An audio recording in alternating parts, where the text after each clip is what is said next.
יו, מה קורה חברים? כאן רון, והיום אנחנו בסרטון חדש של 5 אנשים שניצחו את הקזינו והרוויחו מלא כסף. מדובר פה במיליוני דולרים שהם לקחו מהקזינואים האלה בצורה חוקית כמובן, אבל זה מעניין בטירוף, ובואו נראה איך הם שינו את החיים שלהם לתמיד עם כמויות כסף מטורפות. בואו נתחיל. And their superior grasp of numbers to win millions of dollars at the blackjack table. But would you be surprised to find out that story was based on true events? Even more surprising is that there have been quite a few cases of people beating the odds when it comes to gambling. Join us. בוא נראה מה זה, כי פוקר זה פחות מזל מבלקג'ק ורולטה ודברים כאלה, זה יותר פסיכולוגי. כמובן שהכל זה הימורים, אבל בוא נראה. Now we begin with a guy whose method of beating the casino was sophisticated, but not very complex, while at the same time incredibly intricate. The name of this genius was Dennis Nakrosh. Once upon a time, he was an accomplished locksmith in Chicago, and it's said that there was not a single lock in the world that he was not able to crack if he had his toolbox with him. Such talents actually attracted some of the less savory people in Chicagoland, and eventually his ties to various crime families would put him in jail for nearly a decade. When he was released, he wasn't ready to go back into the regular 9-to-5 job of picking locks. However, he did want to put his talents to good use. Dennis eventually ran into a group of people who told him that there were millions of dollars to be made in rigging slot machines in Vegas, and the only thing they needed was a guy who could unlock the side of the machines. Dennis could see nothing but dollar signs in his eyes, and once the side of the machine was opened, the locksmith would then insert a computer chip that would allow the user to always win the higher amounts of money. He then packed up his things and moved to Vegas. הבנתי מה הוא עשה, הוא בעצם פתח את המכשיר, את הרולטה, והוא שיחק שם עם כל הדברים שהוא תמיד ינצח. And he hired a few local family members to block the views of cameras as he inserted the chips and a few friends to play the slot machines. Nakrosh would run this racket for nearly 7 years until he was caught. But by that time, he had already amassed a $10 million fortune on slot machines. After serving time for his crimes, he then returned to Vegas years later and ran the same scam for 2 more years until he was caught once again. And in those 2 years, he had already gained another $6 million. It would seem as though Mr. Nakrosh just didn't know how to quit when he was ahead. Joan Ginther. After this next story, you might think that Joan Ginther made a deal with the devil. Or she may just be one of the smartest people in history. While this doesn't specifically cover casinos, it does deal with the most popular form of gambling, the lottery. Now, there's a possibility that you may have heard the name Joan Ginther, as she's often referred to as the lottery legend who won over $2 million on 4 separate occasions. As most people know, you've probably got a better chance of being struck by lightning than you do winning the lottery. So how in the world did Joan achieve 4 historic wins? We think that her PhD in statistics from Stanford probably came in handy. Close friends of Ginther were able to detail the strategy that she used, which was rather similar to that of a professional gambler. By that, we mean that she took control of some of the loopholes in the system. The first loophole was the return on her initial investment. Most people think of lottery tickets as a win-it-all or lose-it-all situation, when in fact there is a little bit of a gray area. Many lottery tickets have small to medium-sized prizes that can be retrieved, and some of them are as small as 1 free ticket or a few dollars. However, some can be as large as a few $1,000s. Ginther was able to calculate that even if she never won a large cash prize from numerous rolls of lottery tickets, she would, at the minimum, recover about 66% of her money. Now, as far as gambling goes, a loss of 1/3 of your investment isn't all that bad.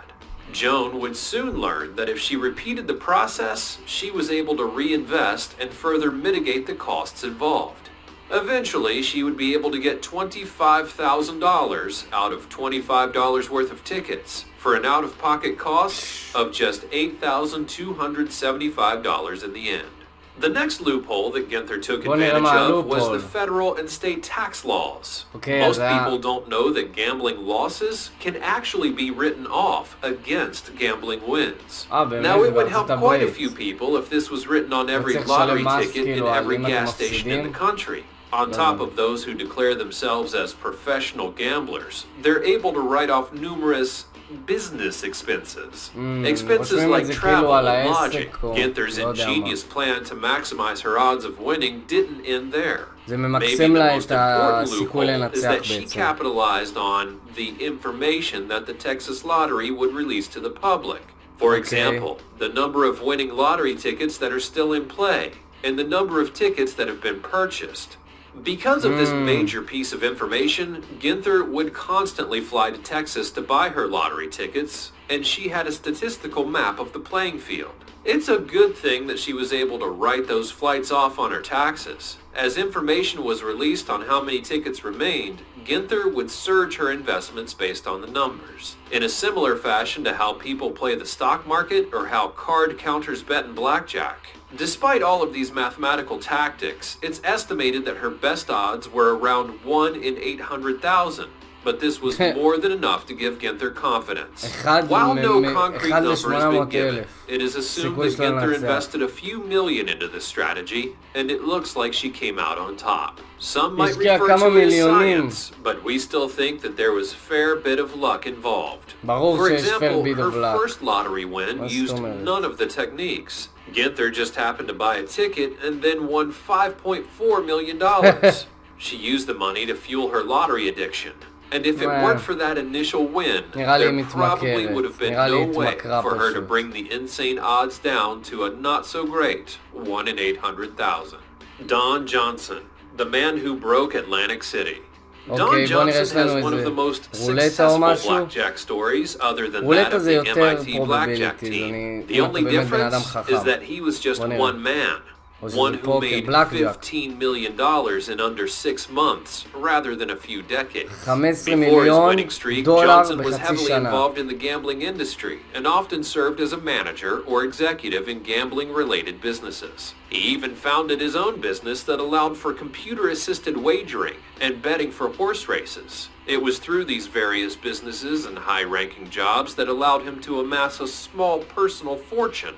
Johnson had been a lifetime blackjack player, and was even known to be very skilled within his inner circles. Sadly, though, for the casinos, they were not in his inner circles. They were in the midst of recovering from the 2008 financial crisis, and during this time, gambling was at an all-time low. So that's when the casinos decided to go out and search for high rollers to join some of their games. The thought was that they could possibly make their money off of... להסביר את זה קצת אם יש מישהו שלא מבין אנגלית. בעצם הבן אדם הזה עבד בקזינואים ובכל מיני מקומות כאלה בתור מנהל או בכל מיני דברים אחרים, ובמשבר ב-2008 הכלכלי בעצם ההימורים היו בנסיגה, לא היו הרבה אנשים שהולכים לקזינו וכולי וכולי, ובעצם הם חיפשו היי רולרס, בעצם אנשים שמוכנים לשים כסף והרבה כסף, והוא היה אחד מהם, ובוא נראה מה קרה. הוא הלך ושחק בלקג'ק איתם. ניצל כנראה שהקזינואים במשבר, כמובן שיש לו סקיל ומזל. In their desperation, they would turn to a man that they really didn't fully understand. Don Johnson answered their call and capitalized on their desperation.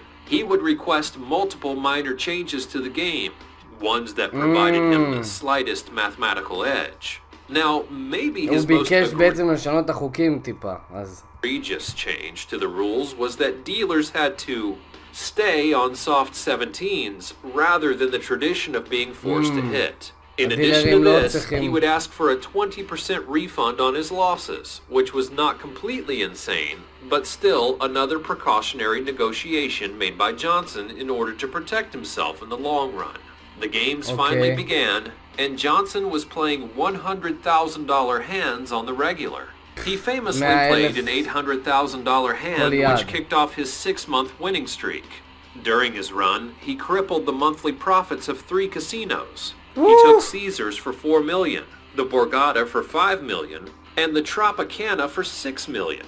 In 6 months, he made $15.1 million and decimated Atlantic City. The casinos felt as though they were being kicked while they were down, and their CEOs were so bitter that they effectively banned Johnson from their establishments. Oh, and those who didn't ban him have set a limit on how much he's allowed to win before he's forced to leave. Don Johnson may very well be the best gambler of all time. The MIT Blackjack Team. The MIT Blackjack Team is one that you more likely have heard about. You may have first heard about them in the 2008 movie 21, which might be the reason that card counting became a mainstream interest. In the movie, various MIT students would join a club היום כבר אי אפשר לעשות לדעתי קארד קאונטינג, כי הקזינואים יש להם כמה דקים והם אחרי כל ראונד עושים שאפל, אז אי אפשר לספור קלפים, שזה הרבה יותר קשה. And former students who specialize in various card counting techniques. The older and the former students would teach the younger ones, who are then brought into the casinos to test out their skills. Their card counting technique was an intricate system that involved multiple players at and away from the table. The MIT students would use a combination of methods like ace tracking and hand signals. That way they could gain the advantage over the house. What surprises most people, though, is that the MIT Blackjack Team existed for decades. First forming in 1979. At its peak, it would have about 80 team members and would travel around the world hustling casinos for incredible amounts of money, which would then be divided up or reinvested. As you may or may not know, card counting is actually frowned upon in casinos, and while it is technically legal, the casino has every right to kick you out and ban you from the premises. כן, אבל אין להם איך לדעת איך אתה סופר קלפים, וגם כמו שאמרתי לכם, נראה לי כבר אין את זה. And at the height of the MIT Blackjack Team's success, the casinos were so paranoid about losing money that they then hired private investigators to look into the team. They procured yearbooks and created databases of MIT and Harvard students as a preventative measure. And in some cases, they even flat out refused service to people with Cambridge addresses. The team eventually disbanded in the late 90s after an internal split and a loss of interest in the endeavor. With casinos becoming more and more secure and there being lack of leadership within the group, the team eventually disappeared into nothing. Gambling has never been the most lucrative of career paths, but if you have the כן חברים, זה הסרטון. אני רוצה לומר בנוסף לכך שאל תאמרו, זה הסיפורים האלה, זה רובם דגנרטים, רובם מאמרים, מכורים להימורים. אני חושב שיש סיכוי יותר גבוה בפוקר או בדברים כאלה לעשות כסף, אבל מה אני יודע, כן? אבל אל תאמרו, אתם יכולים להתמכר, אתם יכולים להפסיד כסף. אני רוצה רק לעשות לומר את הדבר הזה לכם חברים, שלא תהיו מופנטים יותר מדי מהסרטון הזה או מהאנשים האלה שמרוויחים כל כך הרבה ווואטאבר. אבל כן חברים, תודה רבה שצפיתם. אם אתם רוצים עוד סרטונים, תנו לייק ותגיבו ותירשמו לערוץ. יאללה ביי.